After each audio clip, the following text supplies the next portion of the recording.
Knights at the Round Table, a round-table discussion on speculative fiction books and film.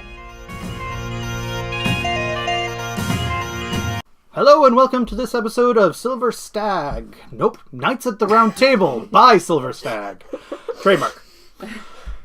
Today we'll be talking about the movie Ruby Sparks with Lindsay Coderre of Gee I Love to Dance. That's your Twitter, right? Yes. Alright, and Jen Demata of Generic Designs.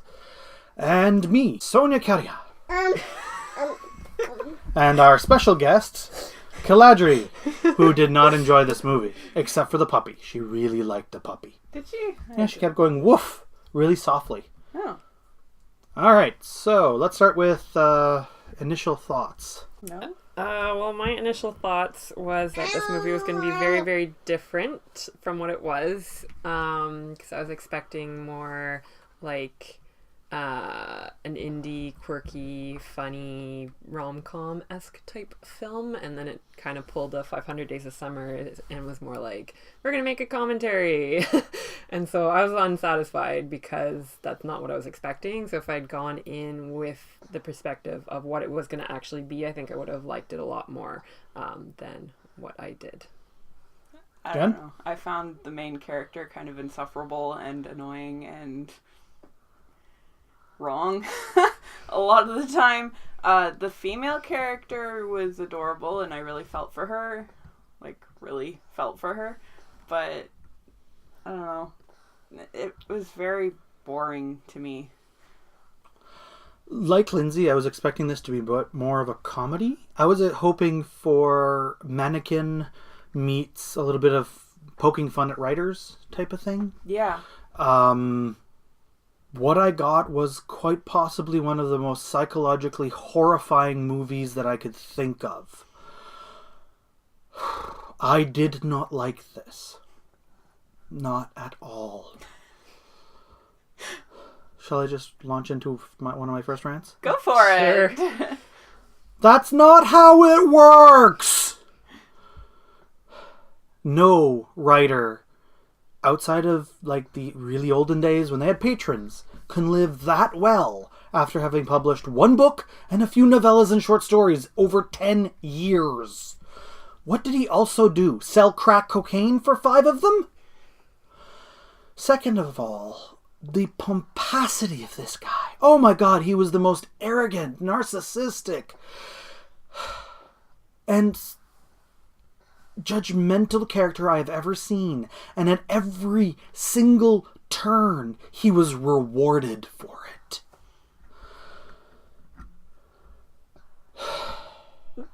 But I think that was kind of the point of the movie, was to bring light to, like, you can't believe in the Manic Pixie Girl phenomenon. But then he got the Manic Pixie Girl in the end. Yeah, that's true. You can't throw off your responsibilities. But he still did and got book deals. You can't treat your entire family like they're pieces of shit that mean nothing. But he does. And they still love him. Honestly, if he was one of my relatives, I would have smacked him. The only person in that... I felt so bad for the brother and the mother. The brother... Okay, he was a misogynistic jackass. But when he wasn't talking about boobs or body parts or sex, he was the only one with any common sense. Sorry. So, was there anything you liked about the movie? I liked the music. Yes. I liked the visual tone of the movie in terms of like cinematography and stuff. And I thought that a lot of the lighting and framing and stuff was very, very well done. So from like a technical point of view, it was well made. Maybe I'm being a little too judgmental, but from a technical point of view, it felt like a Hitchcock fan fiction.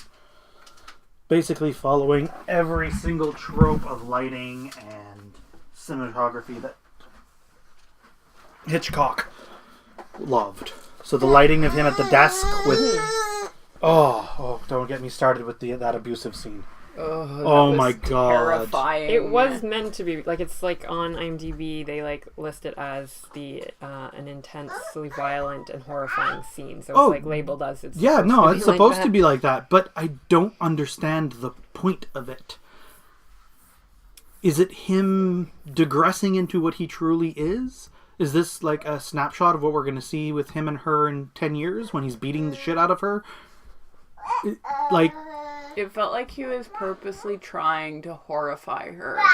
Yeah, but it felt like he had that look like, this is for your own good the entire time he was doing it. Ugh. And it felt less like he was trying to horrify her and more like he was trying to prove a point to himself and to her and to the universe. She is mine. She is my creation. I can do whatever I want to you. And then at the end, he finally feels bad. And then the universe rewards him by rebooting her brain and sending her back to him. But nothing has been fixed. He's still narcissistic. He's still obsessed. This is less stressful than the movie. Because you knew that at some point he was going to use his power over her. And it was really uncomfortable. Yeah.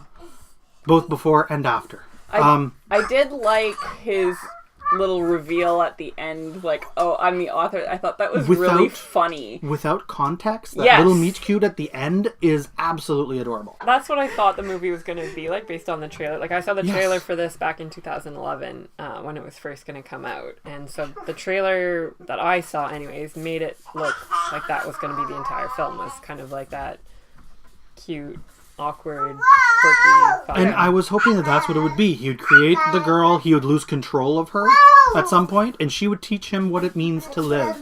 You know, because she was literally a manic pixie dream girl. Literally! And I mean that in every pun of the way. I think the thing that pissed me off the most about the movie is that there was no character development for anyone. Yes. Except for the main girl. She had character development, which was then wiped out. Yeah. Yeah. And it was painful. What did this person do to deserve anything other than complain?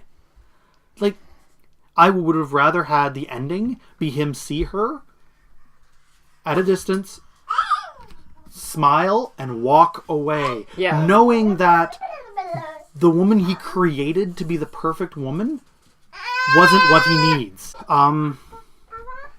One thing I did enjoy a lot were scenes he wasn't in. Mm-hmm. Pretty much everything to do with the family was funny. We watched this with Jen and Lindsay's parents, and the horrified look on their mother when the stepfather cheated at charades was hilarious. I loved it. Because he was helping out with the charades and just, on the other team. The usual cutesy family things that annoy people who are in the family but make everybody else giggle. So, was there anything you really enjoyed, Jen? Since you haven't spoken much and I've been ranting too much. Really enjoyed? I liked when she said she was lonely and maybe she should try doing a paint class, and he seemed really supportive, and I was like, yes, this is good, this is like positive, like getting out there and learning and evolving a little bit more than just being his living Creation. sex doll. Yeah. So I was like really happy about that, and then when she started pulling away from him more, I was like, oh great, we know what's going to happen next, because this is this kind of movie. And he created a girl who he thought was alluring, who didn't like to read. Yeah. I'm sorry, what kind of stupid author does that? Like, oh, my entire career, my entire life revolves around this thing. Let's make my perfect mate hate it. Yeah. I did not pick up on that at all. I Really? didn't realize that she hated Their me. first meet cute. She's like, I have no idea who F. Scott Fitzgerald is. I don't like reading. Okay, well, I I don't- get not knowing F. Scott Fitzgerald yeah, and that's all I picked all up from the that. Was other. like, oh, I don't like classical literature, and I was like, yeah, No, me too. she said she doesn't like reading fiction or like reading. I didn't And I was like, really pay attention to that. okay, wait, what? How is this your dream girl? Yep. Then again, after meeting his ex, I can kind of understand why that's his dream girl, because he's a narcissist. Oh, I felt Who's so afraid. bad for her. You see her only from his perspective, and then you meet her and you're like, oh yeah, he was the problem the whole time. I will give the movie its credit. It does have a great pacing for story and getting to know him and realizing, oh, he's not just the normal quirky protagonist. He's a jackass. Yeah, and we're supposed to not like him. But the Good, ending, because I didn't. the ending belates anything we could have learned. Yeah. Uh, Well, maybe Let's- he's learned too. In But the there's no process proof of it. writing. Other than the fact that he took the dog out for a walk, which is something he was doing anyway. Yeah. I like the therapist. I like the line the therapist says. Oh, the "I have- therapist was I- amazing. Most of my patients don't take things this seriously. Pointing to the book that was created. Yeah. I loved the therapist. Honestly, I have liked to a lot say, of the he was characters. probably my favorite character. And I liked the mum. And I understand the mother. Yeah. The shift from super serious, waspy golf wife to insane hippie makes sense. So, I liked this psychologist, therapist, whatever. I liked him a lot. Yeah, and I really enjoyed, again, the family. The brother was crude, but other than the sex stuff, like the scene where the guy's like in the car. The scene in the car was hilarious. As a writer, an author even, I've had 3 books published at this point. This annoys me. The idea, yes, I know there are a lot of people who write the way he does, in manic, frenzied, overnight ways, and then suddenly they have a book, and then they don't write for 5 years. I get that. 10. 10. No, he wrote novellas and short stories, remember? Right. But the idea of man has writer's block, needs younger or quirkier or fictional woman in order to fix his writer's block, learns lesson from hard love is such the creepiest old man great American novel trope ever. Get over yourself, writers. Nobody cares. People want to see writers having fun, learning things, not look at me, hipster with a typewriter. I don't know what to write. Alright, that's just my That's own not point really of view. how writer's block works either. Like, I can't write. Why not? Because yeah. he was such a drama queen. Yeah. Or king, or whatever. Not to be offensive. I had a Alright. thought. Oh, I'm sorry. I don't remember what it was. I killed her thought. It was a while ago. Yeah, no more thoughts. I thought at one point that maybe he would learn his lesson when he started changing her. Yeah, and he wasn't happy. And he wasn't happy because she was too clingy, or she wasn't clingy enough, or. But anytime he learns any close to a Collaborate. lesson, it has to be through his brother. His brother is the only way he learns anything. And that's kind of depressing. I did like that she was aware of the changes happening. Like, I thought it would she wouldn't realize that she was, like, super clean, sad, and then, like, really happy, but then she was saying, like, I've been up and down a lot, and I was like, hey. Yeah, she Gee, noticed. I wonder Nice. why. I She's feel so bad for her. I assume that might happen when he wrote her Not French the being first time. aware that she was speaking French, yeah. Yeah. Just this concept could have gone many ways. A lot of them pornish, a lot of them really uncomfortable. And this was one of the more uncomfortable ones. If he hadn't been painted as such a nice, quirky writer dude at the beginning, I might have been happier. I remember my thought. You said the other day that most writers don't fall in love with their characters. It's because we consider them like our children. Our creations. Yeah. Well, when you write a lot of characters. And to fall in love with a character is just awkward. Like, you have to do some horrible stuff to your characters. And I don't mean horrible in the, like this movie where it was borderline really, really uncomfortable. But I mean, like, one of my characters has been shot, burned, stabbed, bitten, drained of all her spinal fluid, and so on and so forth. So, yeah, they have trauma builds character and so on and so forth, and how they react means a lot. To just, oh, I wrote a meet cute, now she's alive? Although that part was kind of funny when he found her in the house. There were some moments of true comic genius. Like when he found her in the house and thought he was going insane. That was hilarious. Yeah. I actually kind of hoped that practically the whole movie was his book. And we were just seeing it through his I was hoping at the end, typing. when he was hitting his head on the typewriter, that he'd wake up back to the day. Like, I was actually hoping for the "it was all a dream" ending. Yeah. How does a movie make me want that? Yeah. Yeah. All right. It was all a dream was kind of the same thing as it was all his book. It was all his book. It was all in his head. Yeah. That would have been preferable. Yes, absolutely. Drastically.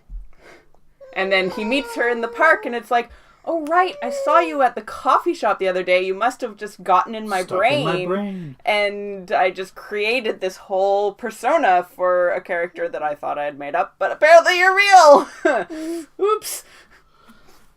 Yeah. And the movie was pretentious. I like that it made fun of itself at the end. I said that in like the first 10 minutes, and my dad was like, I don't even know what that means. No, it is definitely pretentious. It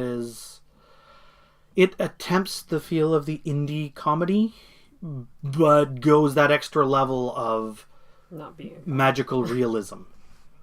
Yeah. And I am very sorry for any magical realism writers out there, but it can be done properly. Yes, it can be done without being pretentious. But the name is pretentious. Let's change the subject. All right. Any other thoughts? No. Really? I feel like I've been talking too much. Other than my opening statement, like, that was all my thoughts. Yeah. And that was all I could come up with, really, was... I remembered my thought. You should be impressed. Good job. There was one joke in it that I thought was really funny. He was the only time we see the chair that he's given by Antonio Banderas, called the Long Pine, is when he is pining for the girl, which made me laugh. Writing his book? Yes, and he was pining for her. It just that made me laugh. Yeah. Whether it was intentional or not, I don't know. The acting was good though. Like everyone was very good actor. There's no one that I was like, this is totally unbelievable. Yeah, I completely agree with you there. All right, so final thoughts and star rating. Who wants to go first? Don't watch this movie. It was not fun unless you like pretentious movies with horrible people. Or just go in with the expectation that it's not a happy movie. It's not a rom-com. It is what it is. It is a pretentious movie that attempts a message and misses. Yeah. Yeah. Star rating 2, 1.5. Low. Definitely don't want to keep this movie. Yeah. I'd say a 1. Mostly because, like, I went in with certain genre expectations and then came out of it unsatisfied because it didn't follow my genre expectations. The movie was watchable. I'll give it that. There was no point in it where I was like, oh my god, shoot me. Why am I watching this? Like certain other movies. But it didn't have any of the redeeming qualities that I would have wanted. I'll give it a 2. I wouldn't rewatch it, but I don't think it should be burned at the stake. like the redeeming qualities, like the psychiatrist. The therapist. humor, little stories. He's why that my rating is a 2-ish. Wow. Because he was so good. All right, so there we go. 1, 2, 2. It's no Battlefield Earth. Would you like to pick the movie? Sure. Whatever this is, it's Lindsay's Voltron! fault. I wish. It's Lost in Space, the 1998. Ah, nice. With Matt LeBlanc. No. Matthew Perry? No, Matt LeBlanc. Like Joey? from Joey, Friends? yeah. All right, so the next movie is Lost in Space, 1998. Great way to get reintroduced to the Lost in Space franchise, so you can watch the Netflix movie show thing. All right, so remember to like and subscribe. Hit the bell to be notified when we post a new video. And comment if you disagree with us, agree with us, Or just really enjoy the dragon antics and shaky cam. Sonia will probably prowl there. I might. Who knows? Sorry, other Sonia. All right. Bye. Bye.